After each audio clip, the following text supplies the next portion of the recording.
कि ये जो फव्वारा है ये तो आप जामा मस्जिद के अंदर भी पा सकते हैं इस तरीके का, ठीक है ना।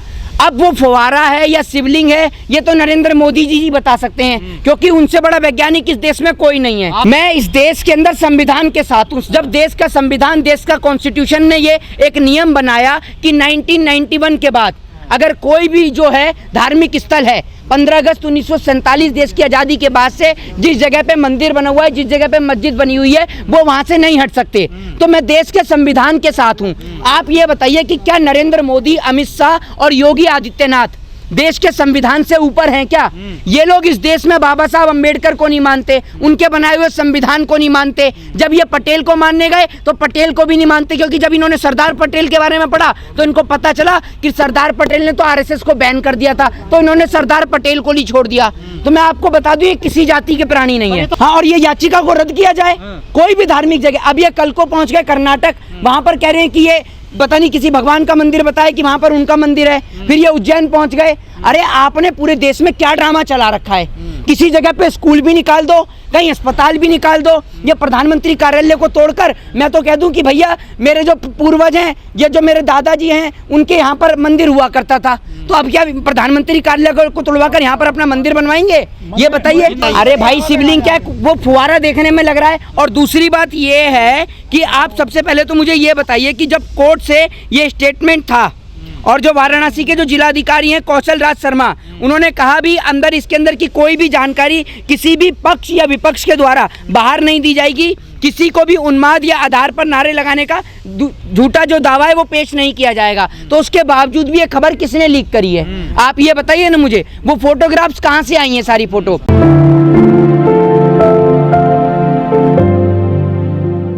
मुझे आप ये बताइए भारत देश की खोज किसने करी है? ये बताइए आप मुझे।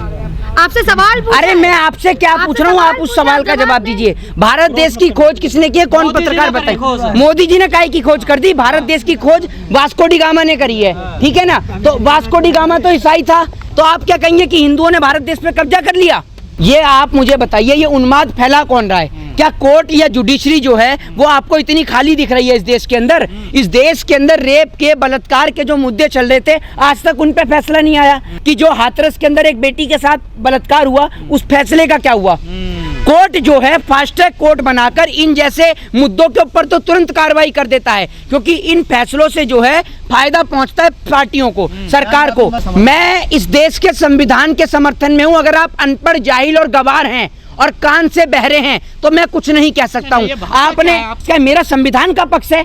आपको ये नहीं पता? आप एक पत्रकार हैं, आप कहते हैं कैसी भाषा का प्रयोग कर रहे हैं? आप पत्रकार हैं, आपको जानकारी होनी चाहिए। तो ये 1991 का जो रूल है आपने पढ़ा है? क्या कहता है 1991 का जो अधिनियम है, जो रिलीजियन अधिनियम है, वो आपने पढ़ा है? मीडिया तो परेशान है ही है, मीडिया तो परेशान होगा ही होगा इस देश के अंदर। आज सुबह जब मैं अखबार पढ़ रहा तो मैं देख रहा कि भारत देश के अखबार पे लिखा हुआ था कि भारत देश के प्रधानमंत्री भारत लौटेंगे। मेरे को बड़ा सुन के बड़ी खुश, वो अजीब सा लगा कि यार भारत देश के प्रधानमंत्री हैं तो भारत ही लौटेंगे, लेकिन यहाँ अखबार में छपा हुआ। फिर उसके बाद सुन लीजिए, उसके बाद में मैंने कहा चलो भारत देश के प्रधानमंत्री भारत लौट रहे हैं तो खुशी मना ली जाए। अब खुशी मनाने के चक्कर में मैंने क्या काम करा, एक बच्चे को 10 रुपए दे दिए। मैंने कहा जाके दो आइसक्रीम लिया।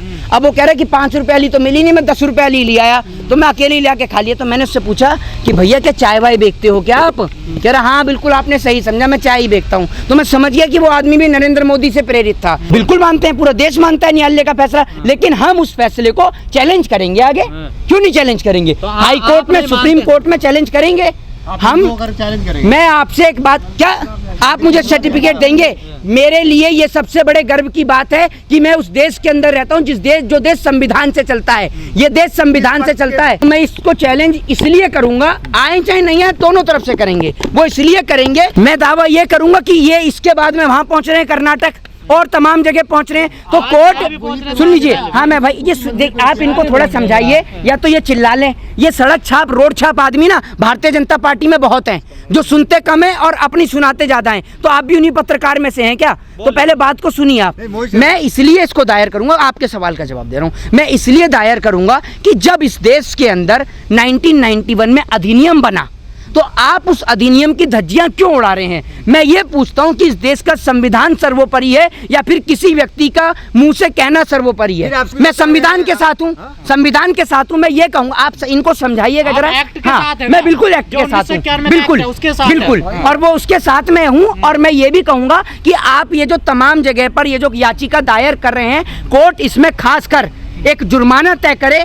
और ये जुर्माना कोई 1 लाख या 2 लाख का नहीं होना चाहिए, ये जुर्माना कम से कम 1 करोड़ से ऊपर का होना चाहिए, ताकि इसके बावजूद इन्हें पता चले कि कोर्ट का और न्यायालय का समय खराब करने के साथ साथ ये जो देश में जो नफरत का जहर घोल रहे हैं, इनके मुंह पे कड़ा तमाचा पड़े।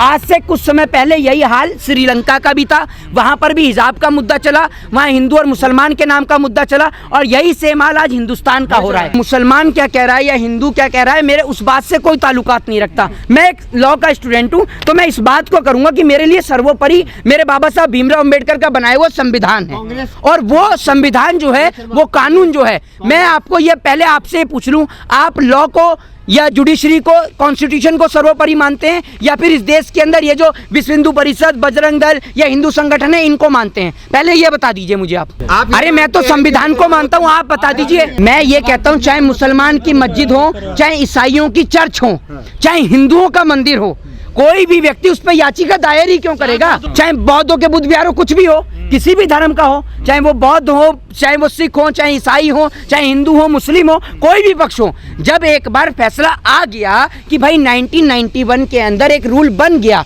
तो आप उसको कैसे बिना पार्लियामेंट के अंदर लाए, बिना उसकी सहमति के उसको दायर कैसे कर रहे हैं याचिकाएं?